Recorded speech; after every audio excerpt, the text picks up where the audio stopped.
네, 여러분 좌우에 있는 분들하고 인사 한번 하면 좋겠습니다. 오늘 잘 오셨습니다. 인사 한번 하겠습니다.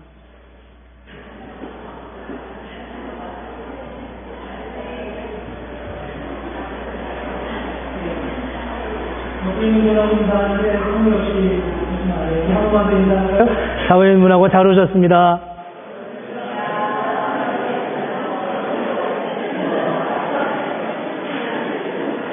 이제 우리가 정부와 함께 하는 11번의 중에 이제 오늘 10번째 교과를 나왔습니다.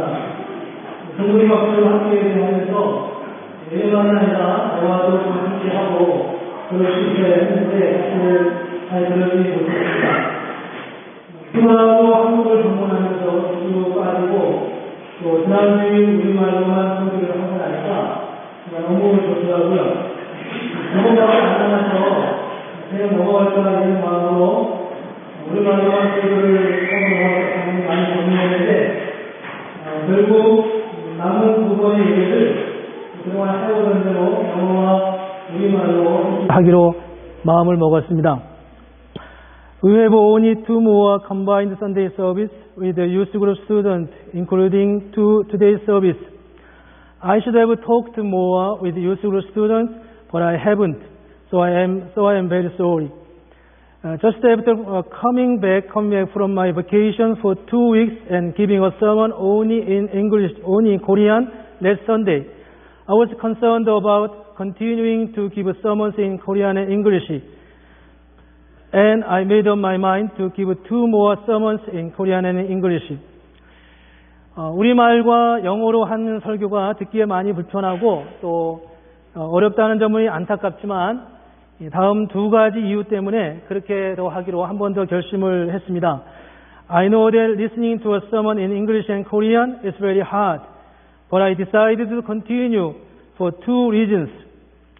첫 번째 이유는 지난주 예배를 끝나고 한글로만 설교를 하고 나가는데 인사를 하고 있는데 우리 유스 아이들 몇 명과 이렇게 제가 질문을 했어요. 오늘 설교 이해했니? 그러니까 이 아이가 아주 대담하게 고개를 가로저으면서 인사를 잘 못했다, 이해를 잘 못했다 이렇게 피드백을 저한테 정확하게 줬습니다.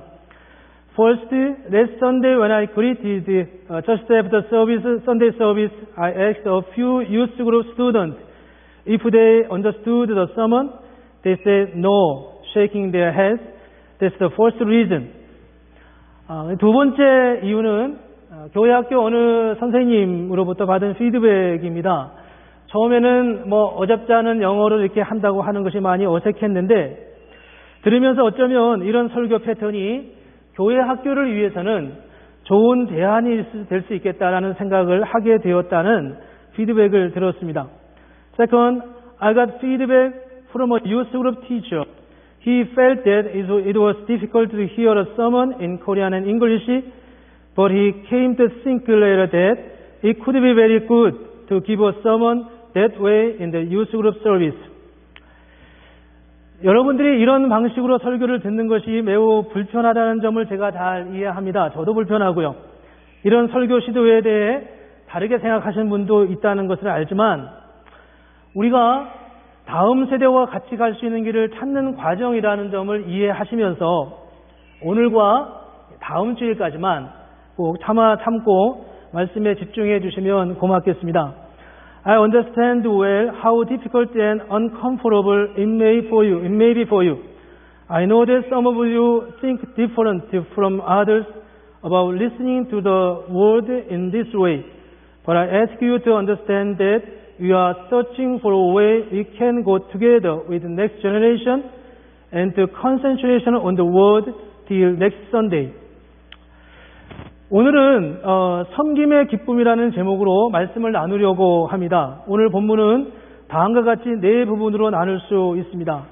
말씀의 흐름을 잘 살펴보면서 오늘 말씀을 함께 나누려고 합니다. 첫째 본문은 제자들이 주님께 와서 우리에게 믿음을 더하소서라는 요청하는 5절 말씀에서 시작합니다. Today we will share the sermon with the title Joy of Serving. Today's passage is divided into 4 sections as following.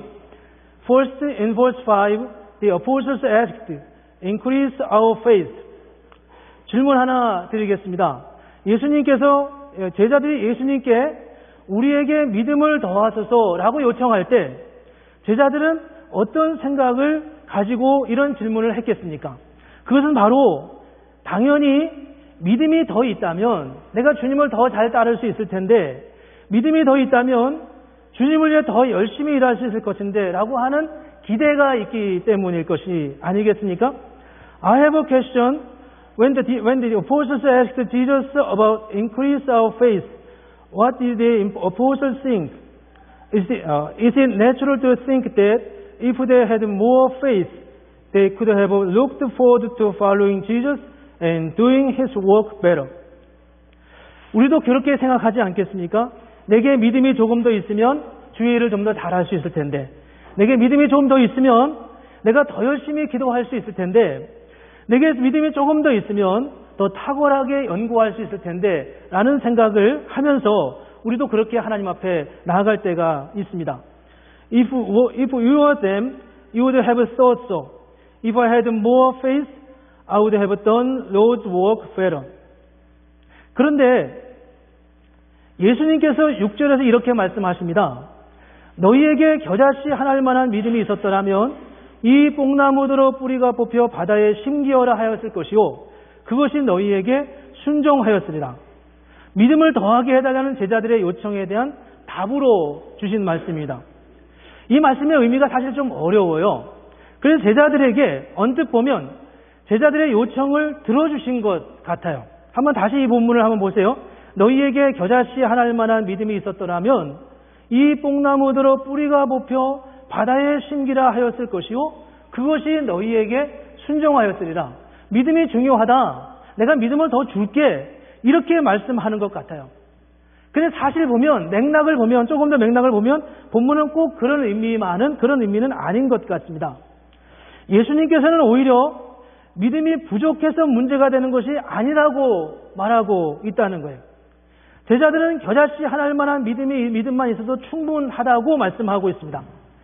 겨자씨 하나일 만한 믿음만 있어도 이 뽕나무에게 뿌리가 뽑혀 바다에 심기라 하였을 것이고 그것이 너희에게 그대로 순종하였을 것이다 라고 말씀하고 있다는 겁니다. 믿음이 문제가 아니다 이렇게 지금 말씀하고 있는 거예요. 제자들은 이렇게 생각하는 거죠. 하나님 우리에게 믿음을 더하소서. 그러면 내가 기도하면 사람들이 병이 낫고, 내가 기도만 하면 사람들이 그리스도에게로 돌아오고, 내가 기도만 하면 내가 하기 힘들었던 일도 하게 하시고 자동으로 어떤 일이 이루어질 것처럼 그렇게 생각하며 그렇게 어떤 일을 수월하게 하는 것처럼 생각할 수 있는데 사실은 그것이 믿음이 아니다라고 말씀하고 있다는 겁니다. 그러면 우리에게 무엇이 필요할까요? 그것을 7절 하반절에서 7절 이하에서 이렇게 말하고 있습니다. 너희 중 누구에게 밭을 갈거나 양을 치거나 하는 종이 있어 밭에서 돌아오면 그대로 곧 와 앉아서 먹으라 말할 자가 있느냐? 도리어 그대로 내 먹을 것을 준비하고 띠를 띠고 내가 먹고 마시는 동안에 수종 들고 너는 그 후에 먹고 마시라 하지 않겠느냐? 명한대로 하였다고 종에게 감사하겠느냐라고 말씀하고 있습니다. 이 비유의 의미가 무엇입니까? 이건 사실 좀 어려워요. 우리에게 이해하기가. 믿음을 더해달라는 제자들의 요청에 대한 답으로는 그렇게 썩 적절해 보이지 않습니다. 여러분 성경을 읽으면서, 특별히 복음서를 읽으면서 그런 생각을 해보신 적이 있으시나요? 예수님은 상황과 관계없이 그냥 당신이 하고 싶은 말을 한다 이런 느낌입니다. 오늘 본문을 가만히 보면 맥락에 잘 맞지를 않아요. 그냥 당신이 하고 싶은 말을 그냥 하는 것처럼 그렇게 느낄 때가 있는데 오늘 본문이 꼭 그런 느낌으로 우리에게 와닿습니다. 이 비유의 내용이 무엇인지를 잘 다시 한번 보겠습니다. 이 비유는 고대 시대를 배경으로 이해해야 합니다. 여러분이 고대 시대에 종을 두고 살았다면 일반적으로 종에게 어떻게 대하겠습니까? 어느 날 종이 밖에 나가서 열심히 양을 치고 혹은 밭을 갈고 저녁에 집에 돌아왔습니다. 그렇다고 해서 주인이 종에게 말하기를 하루 종일 종이여 수고했네. 내 여기 앉게나. 내가 이제 당신이 먹을 저녁을 준비했으니 그것을 먹고 쉬게나. 이렇게 말하겠냐는 거예요. 종이 아무리 많이 일을 했다고 하더라서요. 오히려 종은 여전히 밖에서 시중을 들어야 합니다. 허리에 띠를 띠고 앞치마를 하고 주인 옆에서 서빙을 해야 하여 종은 그 모든 일을 한 후에서야 저녁을 먹을 수 있게 되는 거죠. 그리고 종이 주인의 명령대로 잘했다고 해서 주인이 종에게 감사하다고 그렇게 말하겠느냐 하는 것입니다. 그렇지 않다는 거죠. 자, 그러면 예수님께서 왜 이런 비유를 말씀하셨을까요? 그 이유를 오늘 10절에서 이렇게 말씀하고 있습니다. 우리 같이 한번 읽어볼까요? 시작. 이와 같이 너희도 명령받은 것을 다 행한 후에 이르기를 우리는 무익한 종이라 우리가 하여야 할 일을 한 것뿐이라 할지니라. 이 10절이 답입니다. 이와 같이 너희도 명령받은 것을 다 행한 후에 이르기를 우리는 무익한 종이라 우리가 하여야 할 일을 한 것뿐이라 할지니라. 이와 같이 너희도. 여기서 이와 같이 너희도라고 하는 말은 7절에서 9절 이 세 절에 보여주는 그런 종과 같이 너희도 이렇게 말하는 것입니다. 종은 열심히 밖에서 일하고도 집에 와서 쉬지 않습니다. 종은 주인의 명령을 받아 밖에서 열심히 일한 후에도 집에 와서 쉬는 것이 아니라 뭐라고 말하냐 하면 우리는 무익한 종입니다. 우리가 그냥 하여야 할 일을 한 것뿐입니다. 라고 말하는 것이 바로 종의 모습이라는 겁니다. 7절에서 10절의 말씀을 가만히 보면서 우리는 예수님의 답변이 매우 가혹하게 느껴집니다. 그래서 우리는 예수님께서 설마 우리에게 이렇게 가혹하게 말씀하셨어? 라고 생각하고 싶어 하지 않는다는 거예요. 우리는 자꾸 이제 말씀이 왜곡되는 거죠. 예수님은 사랑이 많으신 분입니다. 우리의 인격을 존중하시는 분이십니다. 집을 나간 탕자가 돌아올 때도 아버지가 멀리서 아들을 보고 달려가서 맞이할 만큼 그런 아버지의 마음이 바로 예수님의 마음이잖아요. 그것이 하나님의 마음이고 그것이 예수님의 마음이다. 그런데 어떻게 우리를 종으로 비유하시면서 밖에서 종일 수고한 후에도 집에 와서 쉬지 못하는 존재로 그렇게 우리를 비유하실 수 있겠습니까? 이 말씀을 잘 이해하기 위해서는 본문의 맥락을 다시 한번 잘 살펴보아야 합니다. 간단히 전체 맥락을 한번 다시 돌아보십시오. 예수님께서 제자들이 예수님께 더 큰 믿음을 달라고 요청했습니다. 예수님께서는 겨자씨 하나일 만한 믿음이 있어도 큰 일을 할 수 있다고 말씀하십니다. 즉 믿음이 문제가 아니야. 겨자씨 하나만 믿음만 있어도 돼. 즉 제자들의 질문에 대하여 그것은 믿음의 문제가 아니라고 지금 말하고 있습니다. 그러면 무엇일까요? 지금 제자들이 이렇게 와서 이런 질문을 하는 배경은 무엇입니까? 제자들이 와서 예수님께 이렇게 우리에게 믿음을 더하소라고 말할 때는 하나님 더 큰 믿음을 우리에게 주시면 내가 주의 일을 더 잘할 수 있겠습니다. 내가 하나님의 일을 더 위대하게 할 수 있겠습니다. 내 인생도 좀 더 멋지게 살 수 있겠습니다. 이런 마음 아니겠어요? 예수를 믿을 때 우리는 다 그런 마음이 있는 거예요. 그래서 주님 내게 믿음을 달라고 요청하고 있습니다. 내 믿음이 아직은 작아요. 내 믿음이 아직은 부족해요. 주님이 더 큰 믿음을 주시고 더 담대함을 주시면 내가 주의 일을 잘할 수 있겠습니다. 이게 지금 이 제자들의 마음입니다. 우리의 마음도 동감이 가잖아요. 우리도 그런 마음을 가지고 주님 앞에 기도할 때가 많습니다. 그런데 주님은 그것이 아니다 이렇게 말하고 있다는 거예요. 그러면 무엇일까요? 오늘 본문에서 말씀하는 그 답은 바로 순종입니다. 삶의 현장에서 열심히 뛰고 열심히 주의 약속을 바라보면서 힘써 일할 때 그곳에서 바로 하나님이 기대하시는 우리가 제자들이 기대했던 바로 그 하나님의 역사가 일어난다고 말씀하고 있다는 것입니다. 제자들은 지금 믿음을 더해달라고 요청합니다. 더 큰 믿음이 있으면 더 큰 일을 할 수 있다고 기대하고 생각하며 말합니다. 하지만 예수님은 더 큰 일을 하기 위해서는 더 큰 믿음이 필요한 게 아니라 삶의 현장에서 열심히 뛰고 그 약속의 말씀을 믿고 나아가는 것이라고 말씀하고 있습니다. 예수님의 비유를 이해하기 위해서는 우리가 기억해야 할 점이 하나 있습니다. 그것은 여기서 말하는 종이라고 하는 종이 누구냐 하는 것입니다. 종은 일하는 사람입니다. 물론 종이라고 하는 말의 의미는 신분적으로 낮은 계층의 사람이다라고 하는 의미도 있지만 사실 구약 성경에서 종이라고 하는 말은 왕의 명령을 수행하는 자를 의미합니다. 그래서 이사야서에 보면 예수님도 여호와의 종이라고 당신 자신을 표현하고 있습니다. 그러므로 종은 그 사명을 완수할 때까지는 쉬거나 앉아 있을 수 없습니다. 밭에서 하루 종일 일했다고 하더라도, 혹은 밭에서 온종일 양을 치고 있었다 하더라도 여전히 그에게 사명이 남아있는 한, 여전히 그가 해야 할 일이 남아있는 한 쉴 수 없는 것이 바로 종입니다. 가혹하죠, 그렇죠? 굉장히 가혹하게 여겨요. 여기서 쉰다고 하는 말의 의미는 보상을 받는다는 말과 통하는 의미입니다. 그동안 일했으니 이제 쉬는 것이 마땅하지 않겠습니까?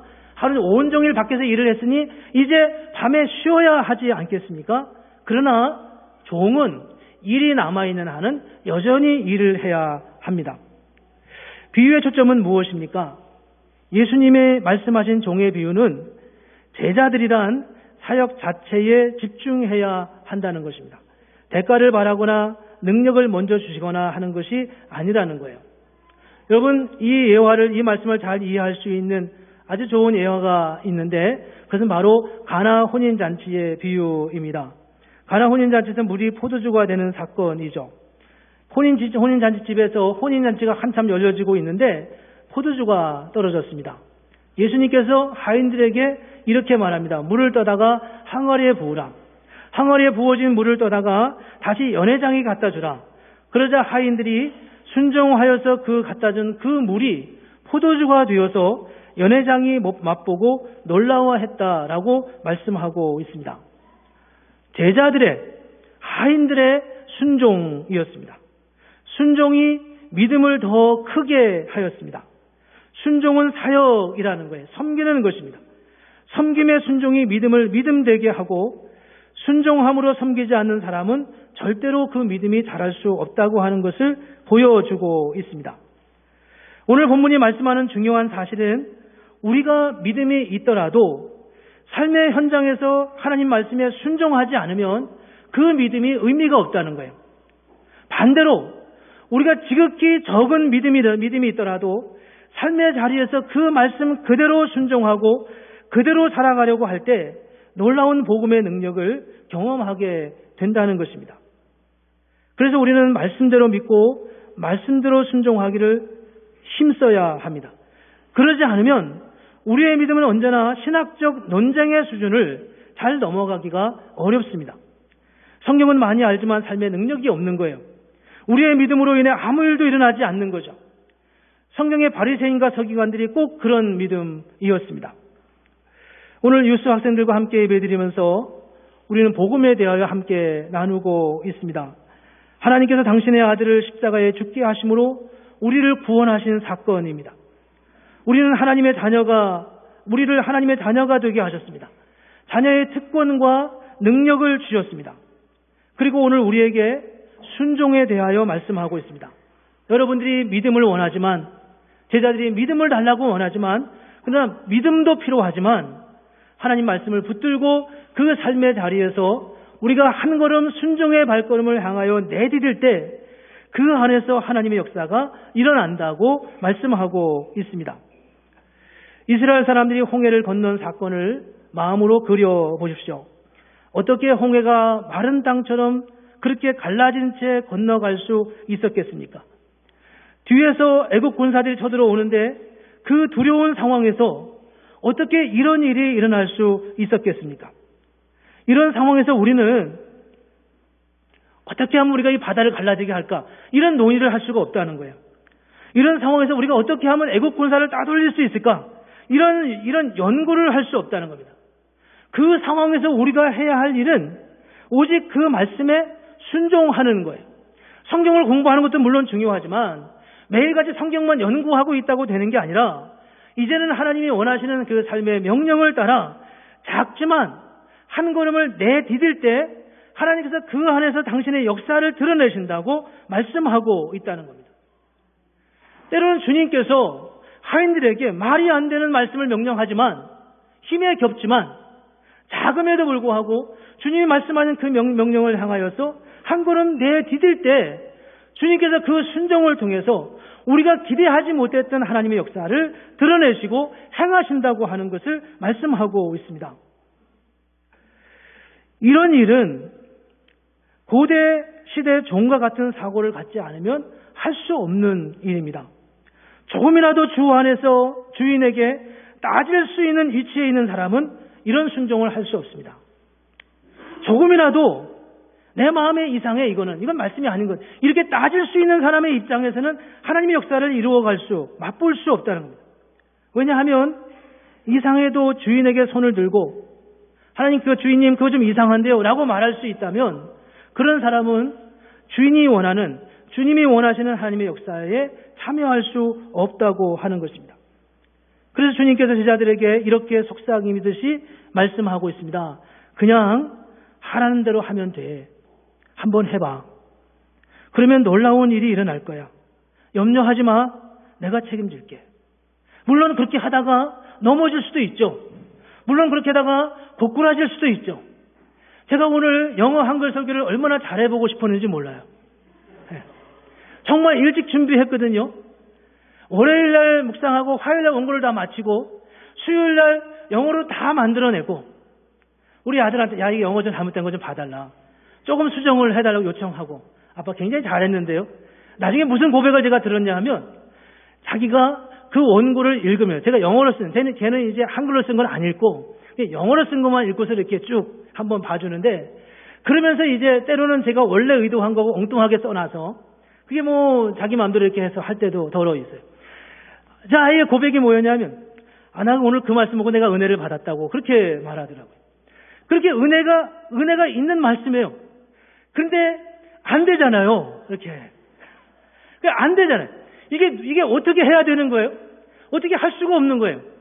영어 한글로 만들어 놓고 그렇게 하려고 톤을 맞춰 놓고서 준비를 했는데 이게 망가져 버렸으니까 어떻게 하면 좋겠어요? 우리는 그럼에도 불구하고 그냥 주님이 이렇게 우리에게 말씀합니다. 그냥 하라는 대로 하면 돼. 그건 내가 실패해도 하나님은 여전히 그 삶의 자리에서 당신의 말씀을 하실 거야.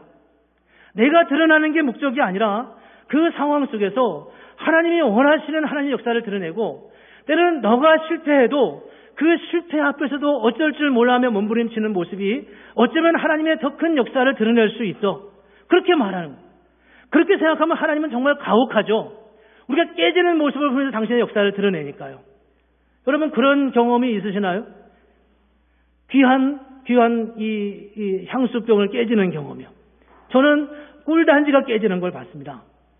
이렇게 큰 꿀단지를 가지고 옆에 사무실에 있는데 거기서 작은 다툼이 생겼어요.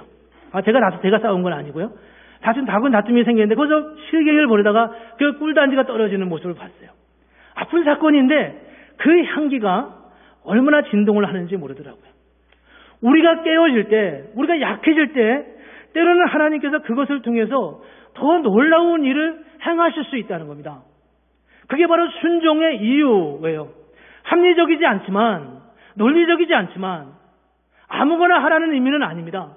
그러나 우리가 때로 부족해도 부족한 삶의 자리를 통해서 하나님께서 당신의 역사를 이루시고 행하시는 것을 주님께서 우리에게 말씀하고 있습니다. 우리에게는 몇 가지 중요한 순종의 원칙이 있습니다. 이 원칙을 잘 기억해야 될 것이다. 이걸 잘 기억하지 못하고 잘 이해하지 못하면 우리가 순종하기가 사실 쉽지는 않습니다. 첫 번째 원칙은 뭐냐 하면 예수님께서 구원을 완성하셨다는 것입니다. 예수님께서 구원을 완성하셨습니다. 우리를 구원하셔서 우리를 하나님의 사람으로 세우시고 하나님의 그 능력과 은혜를 나누어 줄 일을 이미 완성하셨습니다. 예수님께서 십자가에 달리셔서 7마디 말씀을 하셨는데 그 제일 마지막 말씀이 무엇인지 아세요? 다 이루었다 하는 말씀입니다. 다 완성했다는 겁니다. 이것을 먼저 믿어야 한다는 거예요. 우리는 하나님께 항상 기도하면서 이런 생각에 매여 있습니다. 한번 생각해 보십시오. 그것은 이런 생각입니다. 내가 자격이 있어야 돼. 이런 생각입니다. 내가 능력이 있어야 돼. 내가 좀 더 힘이 있어야 돼. 그래서 우리 자신을 좀 키우려고 우리는 애를 써요. 그래서 내가 좀 더 뭔가 충만해지기를 원하는 거죠. 그런데 이런 마음은 자칫 자신도 모르게 교만으로 이어질 때가 참 많이 있습니다. 성경은 그렇게 말하고 있지 않다는 겁니다. 이미 예수님께서 모든 일을 다 완성하셨습니다. 그래서 우리에게 자격을 요구하지 않고 다만 주님께서 행하신 일에 우리를 참여하라고 말씀하고 있습니다. 어떤 방법으로 그 일에 참여할 수 있겠습니까? 자격이 갖추어지는 것과 주님의 일에 참여하는 것은 어떤 차이가 있다고 생각하십니까? 내가 더 잘 능력을 받아서 그 능력으로 무슨 일인가를 하는 것과 하나님이 말씀하신 그 구원의 역사에 참여하는 것이 어떻게 다른 것이라고 생각하십니까? 주님은 오늘 우리에게 순종함으로 그 일에 참여하라고 말씀합니다. 하나님께서 이미 처음부터 홍해를 가르기로 작정하셨기 때문에 우리는 주님의 말씀에 순종함으로 그 일에 참여하는 것입니다. 이스라엘 사람들이 홍해를 가른 게 아니라는 거예요. 하나님이 홍해를 가르기로 작정하셨고 이스라엘 사람들은 그의 말씀에, 하나님 말씀에 순종함으로 그 놀라운 영광에 참여하게 되는 거죠. 예수님은 이미 혼인잔치집에서 물로 포도주를 만드실 수 있었고 또 그렇게 하실 것이기 때문에 하인들은 단지 순종함으로 그 일에 참여하는 것입니다. 주님께서 이미 모든 일을 다 이루셨습니다. 그러므로 주님은 우리에게 자격을 요구하지 않고 순종을 요구한다는 겁니다. 그러므로 우리는 그 놀라운 역사에 참여할 수 있습니다. 우리의 삶의 자리에서 내가 생각하는 자격은 무엇이며 내가 생각하는 순종이 무엇인지를 정말 깊이 생각하면서 그분의 은혜를 누려야 합니다. 두 번째 본문이 순종을 위해서 우리에게 필요한 사실은 내가 주인이 되려고 해서는 안 된다는 것입니다. 우리는 종입니다. 오늘 본문에서 예수님이 가혹하리만큼 종은 자기 판단을 멈춘 거야. 종은 주인이 하라는 대로 하는 거야. 종은 자기 일이 마칠 때까지는 다른 일을 하거나 쉴 수 없어. 이렇게 말씀하시는 그 종, 우리의 신분은 바로 그 종이라는 겁니다. 종은 주인의 일을 하는 것이에요. 자기 일을 하는 것이 아닙니다. 현대인, 특히 지성인이라고 하는 사람들이 이 말을 이해하기가 참 어렵습니다. 사람들은 자기 일이 아닌 것을 열심히 한다는 것에 대하여 의심합니다. 여러분 생각해 보십시오. 내 일이라고 생각할 때 하면서 일하는 게 더 동기부여가 더 크겠습니까? 다른 사람이라고 일하며 생각하면서 일하는 게 더 큰 동기부여를 가질 수 있겠습니까? 우리는 대개 이렇게 생각합니다. 아, 이건 내 일이야. 이건 나에게 좋은 일이야. 그러니까 열심히 해야지. 이렇게 생각할 것 같은데 물론 그런 단계가 있어요. 그러나 사실은 그렇지 않다는 겁니다. 한번 생각해 보십시오. 부모는 자신을 위해 일할 때보다 자녀를 위하여 일할 때 더 큰 힘을 발휘합니다. 젊은이는 자신의 미래를 위해 일할 때보다 조국을 위해 피 흘릴 때 더 뜨거운 마음을 갖게 됩니다. 성도는 자신의 야망을 위해 기도할 때보다 하나님의 영광을 위하여, 하나님의 나라를 위하여 기도할 때 더 간절해집니다. 그런 경험을 해보셨나요? 저는 그런 경험을 간혹 합니다. 이건 정말 하나님 저에게 필요한 거예요 라고 제 양심이 말하는 순간은 사실 그렇게 간절하게 기도할 수 없어요. 근데 정말 내가 원하지만 하나님 이 기도는 교회를 위한 거예요. 하나님 이 교회는 정말 이 기도는 정말 하나님을 위한 거예요. 하나님이 아시지 않습니까? 이거 정말 마땅히 그렇게 돼야 되는 것 아닙니까? 라고 기도할 때는 정말 기도가 간절해지고 정말 기도에 힘이 붙는 것을 경험할 때가 참 많이 있습니다. 경험하지 않으면 쉽게 알기 어려운 그런 하나님의 역사입니다. 우리는 내가 주인이 되려고 자꾸 생각해요. 그러나 내가 주인이 아니라 그분이 주인이고 내가 종일 때 우리는 더 간절하게, 더 뜨겁게 하나님 앞에 기도할 수 있게 된다는 겁니다. 또한 주인의 일을 할 때, 내가 종이라고 하는 자기 정체성을 가질 때 우리는 결과로부터 자유롭게 됩니다. 결과는 주인이 책임져 주시는 거예요. 종이 일을 하다가 사고를 쳤을 때 주인은 항상 다른 대안을 가지고 있습니다. 그런데 내가 주인일 때는 다른 대안이 없습니다. 지난주에 제가 간단히 잠깐 소개를 말씀드렸지만 제가 한국에 가서 남의 차를 부리고 남의 밴을 빌려가지고 열심히 타다가 그 한국 차는 다 디젤을 넣어야 되는데 거기다 개선을 넣어버려가지고 차가 다 망가져 버렸습니다. 그게 얼마나 큰 사고인지 저는 미처 몰랐어요. 무려 500만 원에 해당하는 견적이 나오리라고는 정말 생각을 못했습니다. 그런데 그게 제 차가 아니기 때문에 제가 결과로부터 자유로웠습니다. 한 푼도 안 내고 미국까지 올 수 있었습니다. 이렇게 얘기하면 여러분들이 어떻게 해야 할지 상상할지 모르지만 어쨌든요. 주인의 것입니다. 주인의 것입니다. 주인은 결과를 당신의 뜻을 따라 행할 수 있습니다. 다른 대안이 있는 거예요. 정말 진짜 주인은요. 제가 영어 설교를 하면서 사실 부담이 보통 많은 것이 아니지만 어쨌든 내 마음에 하나님이 주신 감동이라 생각하고 어찌하든지 한번 해보려고 하는 것은 그것이 그분의 뜻이라고 내가 믿었기 때문입니다. 여러분 이런 생각을 하려는지 모릅니다. 결과로부터 자유롭다는 말을 무책임하다고 하는 말과 동일한 언어로 생각하려는지도 몰라요. 그러나 그것은 무책임하다는 뜻이 아닙니다. 그것은 주인의 계획이라는 뜻입니다. 주인이 하시는 것입니다. 우리의 주인은 나의 능력 이상의 계획을 가지고 우리를 그리로 인도하고 계십니다. 우리를 당신의 계획 안에 참여시키십니다. 그렇기 때문에 우리는 순종해야 되는 거예요. 그리고 그 순종이 놀라운 일을 행하고 있습니다. 그 차는 저희 누님 차였어요, 사실은. 저희 누님이 그 차를 500만 원을 제가 이렇게 사고를 치고 나니까 저희 누님이 회개를 하시더라고요. 이 돈을 내가 먼저 하나님 내게 마음에 감동 주시는 대로 썼어야 되는데 이런 말씀을 하시더라고요.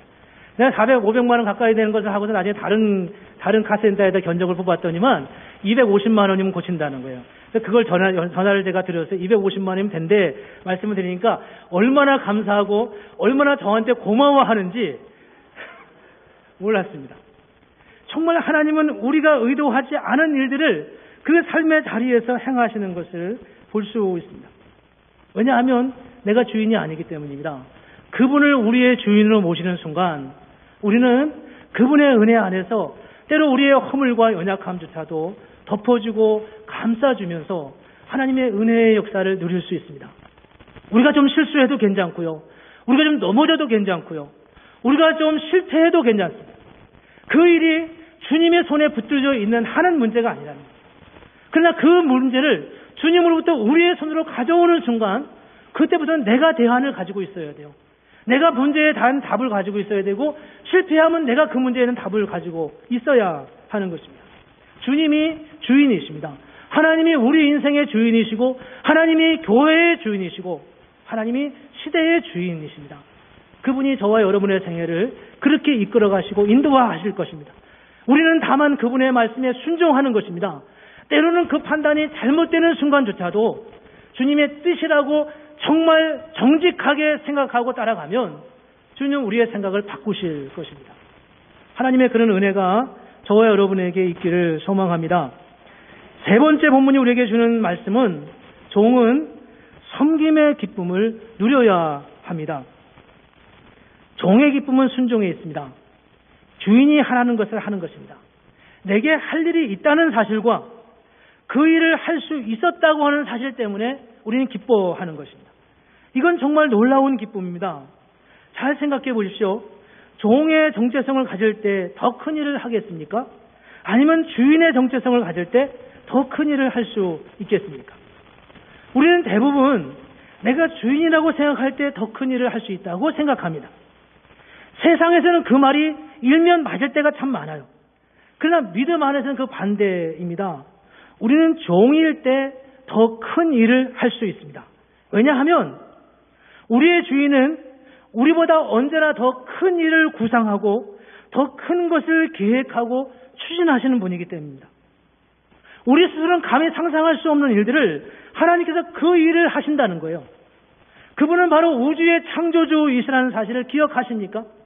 그분은 바로 우리를 지으신 분이고 우리를 여기까지 이르게 하신 하나님이시라는 사실을 기억하십니까? 이런 말씀은 세상에 없습니다. 이렇게 하나님께서 행하시는 역사는 우리는 세상에서는 맛볼 수 없습니다. 우리가 예수를 믿을 때 주님은 우리를 당신의 계획에 참여시키시고 놀라운 일들을 시작하십니다. 그런데 우리가 주님의 일하심에 대해 전혀 모르고 있을 때, 그래서 우리의 생각만을 자꾸 고집한다면 우리는 그 기쁨을 맛볼 수 없다는 겁니다. 하나님께서 우리를 통해 얼마나 놀라운 일을 이루시고, 물론 내 생각에, 내 상상 속에 하나님의 역사가 얼마나 위대한지 미처 알지 못해서 내 앞에 있는 홍해 앞에서 내가 어떻게 해야 되는지 주저하고 두려워하고 떨며, 그러면서 한 치 앞을 내다볼 수 없는 그런 불투명한 미래 앞에서 내가 조바심내고 힘들어하고 아파하고 안타까워하지만, 하나님, 내 인생의 주인은 당신입니다. 그러기에 내가 주님의 부름을 향하여 내 한 발을 내딛겠습니다. 나는 그것으로 기뻐하겠습니다. 그리고 그렇게 한 발을 내딛었는데 나도 모르게 내 앞에 홍해가 갈라지고 물이 포도주가 되고 하나님의 놀라운 역사가 내 삶 속에 일어날 때 그게 얼마나 감격스럽고 그게 얼마나 우리를 기쁘게 하고 그것이 우리를 얼마나 흥분되게 하시는지 아십니까? 이런 은혜가 우리가 없이 어떻게 하나님의 은혜를 누리며 하나님의 역사를 누릴 수가 있겠습니까? 오늘 말씀의 제목은 섬김의 기쁨입니다. 어떻게 섬기는 것이 기쁨이 될 수 있을까요? 어떻게 남을 섬기는 것이, 어떻게 종처럼, 종은 하여야 할 일을 한 것뿐입니다. 해가 맞도록 피곤하고 힘들고 어렵지만 주인을 먼저 섬겨야 하기 때문에 주인에게 드실 음식을 먼저 대접하고 그 옆에서 시중을 들어야 하는 그런 피곤함과 그런 어려움을 참아내면서 행하는 그런 종의 삶이 어떻게 우리에게 기쁨이 될 수 있겠습니까? 교회를 섬기면서 때로는 누가 알아주지 않아서, 아니 알아주지 않는 것만 해도 괜찮아요. 험담만 안 하면 좋겠습니다. 오늘 밥은 왜 이렇게 맛이 없지? 오늘 김치는 누가 한 거야? 뭐 이런 말을 간혹 하나 우리가 듣는다 하더라도 그 안에서 우리가 어떻게 섬김의 기쁨을 누릴 수 있겠습니까? 그것은 바로 종의 정체성을 가질 때입니다. 그 일을 통해서 하나님께서 그 일을 행하신다고 하는 것을 믿기 때문입니다. 나의 작은 섬김이 하나님의 역사를 이루어 갑니다. 간혹 말씀을 드리지만 저는 목사임에도 불구하고 제가 무슨 일을 말해서 하나님의 역사가 이루어지는 게 아니라 때로는 제가 무슨 말인가 하고 싶은데도 그 일을 하지 않을 때 하나님의 역사가 일어난다는 사실을 훨씬 더 많이 경험합니다. 왜 목사가 하고 싶은 말이 없겠어요? 왜 목사가 정말 간절하게 말하고 싶은 말이 없겠어요? 그러나 그 하고 싶은 말을 다 하지 않을 때 오히려 하나님이 당신이 그 역사를 이루어갈 때가 참 많이 있습니다. 교회 일을 하시면서 교회 리더십의 자리에 더 깊이 올라가면 올라갈수록 우리는 정말 할 말들이 참 많이 있어요. 그러나 그럴 때조차도 우리의 주인은 하나님이십니다. 그럴 때조차도 교회의 주인은 하나님이십니다. 그럴 때조차도 우리 인생의 주인은 바로 하나님이십니다. 그분이 우리를 통해서 당신의 역사를 이루시고 당신의 뜻을 행하시고 있습니다. 중고등부 학생들과 함께 드리는 10번째 예배입니다. 우리 다른 학생들이 이 말씀을 꼭 기억하기를 소망합니다. 하나님이 여러분들의 주인이십니다. 우리는 하나님의 목적을 위하여 존재합니다. 여러분의 주인은 여러분보다 더 크시고 여러분을 향해 놀라운 계획을 가지고 있습니다. 그러므로 그분의 말씀에 귀를 기울이고 순종하십시오. 그러면 여러분의 인생은 결코 헛되게 사라지거나 없어지지 않을 것입니다. 그분은 결코 우리의 삶을 무시하거나 무가치하게 만들지 않을 것입니다. 모쪼록 예수를 믿고 하나님의 목적을 위해 살아가는 그런 성도가 되어서 하나님께서 저와 여러분을 통해 행하시는 위대한 역사가 우리 삶 속에 이루어지고 우리 교회 가운데 이루어지는 그런 놀라운 하나님의 은혜가 일어날 수 있기를 소망합니다. 하나님이 정말 계신다면, 하나님이 정말 살아계신다면 그분이 우리의 수준에 머물고 있겠습니까? 그분이 우리의 이해로 다 측량할 수 있는 적어도 그 정도의 일밖에 못하시는 분이시겠습니까? 예수님이 저 하인들에게 물을 떠다가 저 연회장에 갖다 주라고 했을 때 그 일로 인한 낭패를 보게 하려고 그분이 그 일을 하시겠습니까? 하나님께서 우리를 통해서 행하실 그 놀라운 하나님의 역사와 하나님의 은혜를 우리가 기대하면서 하나님의 은혜 가운데 그 주님의 주시는 그 놀라운 역사에 참여하는 그런 기쁨과 영광과 은혜가 있기를 주님의 이름으로 축복합니다. 기도하겠습니다. 우리 한번 이 시간에 같이 간절한 마음으로 합심해서 기도하기를 원합니다.